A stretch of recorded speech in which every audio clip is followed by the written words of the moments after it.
वहीं उत्तर प्रदेश के संभल में नेजा मेला पर रोक लगने के बाद सियासी बयानबाजी शुरू हो गई है। विपक्षी दलों ने जहां सरकार पर निशाना साधा, वहीं मंत्री ओम प्रकाश राजभर ने भी इस पर प्रतिक्रिया दी है।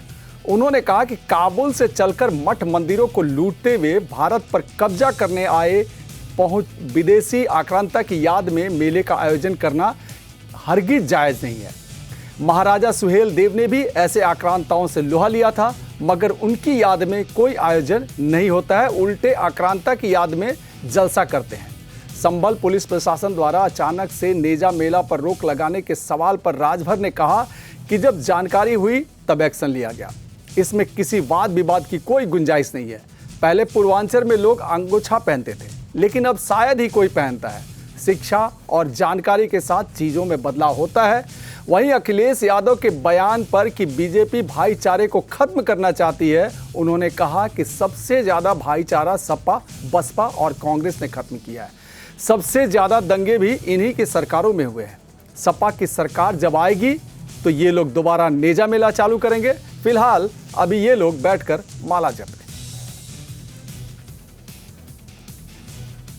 बात काबुल से चल करके पूरे भारत में मठ मंदिरों को लूटने वाला, देश को गुलाम बनाने वाले ऐसे आतताई जुल्मी को जिस राजभर महाराजा सुहेल देव जी ने नानपारा मैदान बहराइच में उनको दफन कर दिया, तो मेला तो राजभर महाराजा सुहेल देव जी का लगना चाहिए कि जिन्होंने देश को गुलाम बनाने से बचाया, देश की एकता अखंडता को कायम किया, उसकी चर्चा तो नहीं लोग करते हैं।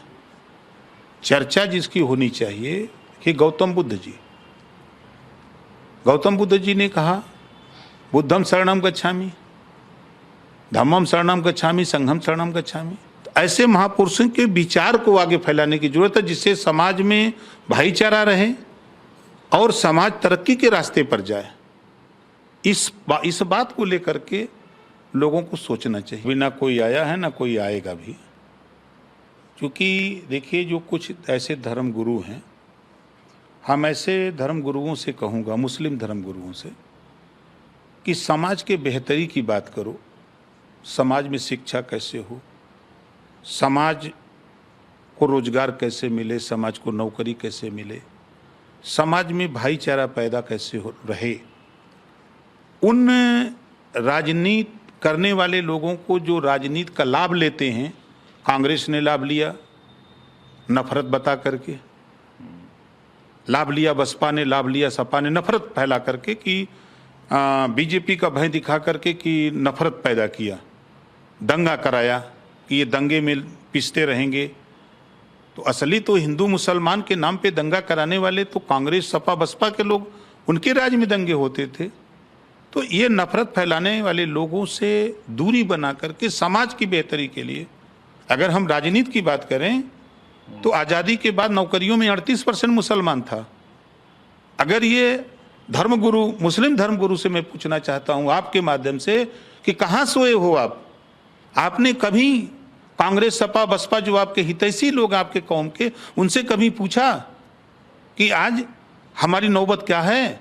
1% भी नौकरियों में मुसलमान नहीं है। कौन जिम्मेदार है? भाजपा या हम जिम्मेदार हैं?